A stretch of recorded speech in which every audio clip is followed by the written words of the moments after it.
अस्सलाम वालेकुम। आज हम एक बहुत ही खास सफ़र पर निकल रहे हैं। एक ऐसा सफ़र जो हमें रमज़ान के महीने की गहराइयों में ले जाएगा। एक ऐसा वक्त जो सिर्फ एक रिवायत नहीं बल्कि रूह के लिए एक तोहफा है। तो सवाल ये है, और ये बहुत अहम सवाल है, कि आखिर साल के 12 महीनों में से यही एक महीना खुदा की तरफ से एक खास तोहफा क्यों माना जाता है? इस सवाल का जवाब ही रमज़ान की असल रूह को खोलता है। तो चलें सबसे पहले इसी बात को समझते हैं कि आखिर रमज़ान को एक तोहफा क्यों कहा जाता है।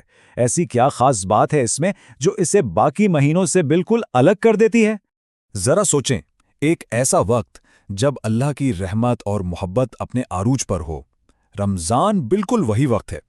यानी इस महीने में की गई हर छोटी से छोटी नेकी का अजर कई गुना बढ़ जाता है। मांगी गई हर दुआ के कबूल होने के इम्कानात रोशन हो जाते हैं। ये समझें कि ये एक रूहानी रिचार्ज का मौका है, अपने रब से ताल्लुक मजबूत करने का बेहतरीन वक्त। और देखें, इस महीने की रूहानी फ़िज़ा को नबी अकरम सल्लल्लाहु अलैहि वसल्लम की ये हदीस कितनी खूबसूरती से बयान करती है। जब जन्नत के दरवाजे खुले हों, जहन्नुम के बंद और शैतान कैद, तो ये माहौल खुद इंसान को नेकी की तरफ राग़िब करता है और बुराई से बचना भी आसान बना देता है। अच्छा, इस्लामी कैलेंडर चांद पर मबनी है, तो जब नया बारीक सा चांद आसमान पर नजर आता है ना, तो बस वही ऐलान होता है कि रमज़ान का रूहानी सफ़र शुरू हो गया है। कोई अलार्म नहीं, कोई मैसेज नहीं, सिर्फ आसमान का वो खूबसूरत चांद। अच्छा, रमज़ान का नाम सुनते ही हमारे जहन में सबसे पहली चीज़ क्या आती है? रोज़ा, है ना? लेकिन रोज़ा सिर्फ भूखा प्यासा रहने का नाम बिल्कुल नहीं है। इसका असल मतलब तो इससे कहीं ज़्यादा गहरा है। तो फिर सवाल ये है कि अगर सिर्फ भूखा रहना नहीं, तो फिर रोज़ा असल में है क्या? क्या ये सिर्फ खाने पीने से रुक जाने का नाम है, या इसके पीछे कोई बहुत बड़ा मकसद छुपा हुआ है? असल में रोज़ा सिर्फ पेट का नहीं होता, बल्कि हमारी आंख, जुबान, कान, हर चीज़ का होता है। ये खुद पर काबू पाने की एक मुकम्मल ट्रेनिंग है। सिर्फ खाने पीने से नहीं, बल्कि गुस्से से, झूठ से, गीबत से और हर उस काम से बचना जो दूसरों को तकलीफ दे। यही तो रोज़े की असल रूह है। ये मिसाल रोज़े के मकसद को बेहतरीन तरीके से समझाती है। हमारे गुनाह जैसे झूठ, गुस्सा, ये सब दिल पर जमने वाली धूल की तरह हैं। रमज़ान वो महीना है जब हम रोज़े के ज़रिए इस धूल को साफ करके अपने दिल को दोबारा चमका सकते हैं। अच्छा, रमज़ान की एक और ख़ास बात यह है कि इसके दिन तो ख़ास हैं ही, लेकिन इसकी रातें भी बहुत रोशन होती हैं, और इन रातों को रोशन करती है एक ख़ास नमाज जिसे तरावी कहते हैं। तो ये तरावी क्या है? ये सवाल अक्सर जहन में आता है, खासतौर पर उन लोगों के जो इस इबादत से पूरी तरह वाकिफ नहीं है। तरावी देखें, फ़र्ज़ नहीं है, लेकिन ये रमज़ान की रूह का एक बहुत अहम हिस्सा है।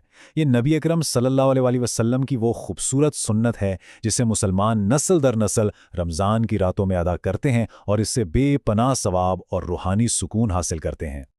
और इसका इनाम कितना बड़ा है वो इस हदीस से पता चलता है कि जो शख्स ईमान और सवाब की नीयत से रमज़ान में रात को क़याम करता है, उसके पिछले गुनाह माफ़ कर दिए जाते हैं।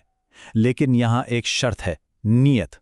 ये इबादत खालिस ईमान और सिर्फ अल्लाह से अजर की उम्मीद के साथ की जाए, दिखावे के लिए नहीं बल्कि दिल की गहराइयों से। तरावी की एक और खूबसूरती ये भी है कि नमाजी पूरे महीने में मुकम्मल कुरान सुनते हैं। ये ऐसा है जैसे अल्लाह का कलाम बराह रास्त दिल पर उतर रहा हो। एक बहुत ही ख़ास तजुर्बा होता है ये। अच्छा, रमज़ान का जो रूहानी सफ़र है ना, वो बहुत मुनज़्ज़म तरीके से आगे बढ़ता है। इसे 3 हिस्सों या अशरों में तकसीम किया गया है, और हर हिस्सा हमें एक ख़ास मंजिल की तरफ लेकर जाता है। अशरा अरबी का लफ्ज़ है जिसका मतलब है 10। तो रमज़ान के तकरीबन 30 दिनों को 10-10 दिन के 3 हिस्सों में तकसीम किया गया है, और हर हिस्से की एक अपनी ख़ास रूहानी कैफियत है। तो ये सफ़र शुरू होता है अल्लाह की रहमत से। पहले 10 दिन रहमत हासिल करने के हैं, फिर बीच के 10 दिन अपनी गलतियों की माफ़ी मांगने यानी मग़फ़िरत के हैं, और आखिरकार जो आखिरी 10 दिन हैं वो इस सफ़र की इंतहा हैं, यानी जहन्नुम की आग से नजात हासिल करने का मौका। और जैसे जैसे रमज़ान अपने इख्तिताम के करीब आता है, इसका सबसे कीमती इनाम भी करीब आता जाता है। ये इनाम आखिरी 10 दिनों में ही कहीं छुपा हुआ है। रमज़ान के आखिरी 10 दिन सबसे कीमती माने जाते हैं। क्यों? क्योंकि इन्हीं रातों में एक ऐसी रात पोशीदा है जो 1000 महीनों से भी बेहतर है। उसे लैलतुल क़द्र यानी कद्र वाली रात कहा जाता है।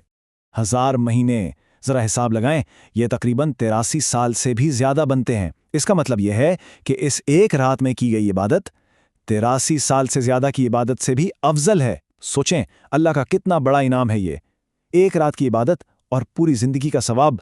तो आखिर में हम ये कह सकते हैं कि रमज़ान सिर्फ कुछ इबादात का मजमुआ नहीं है, बल्कि ये एक तरह का रूहानी ट्रेनिंग कैंप है।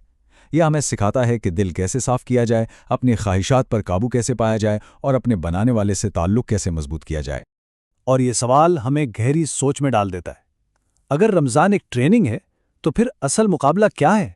शायद असल मुकाबला वो 11 महीना है जो रमज़ान के बाद आते हैं, और ये एक महीना हमें इसी बड़े मुकाबले के लिए तैयार करता है।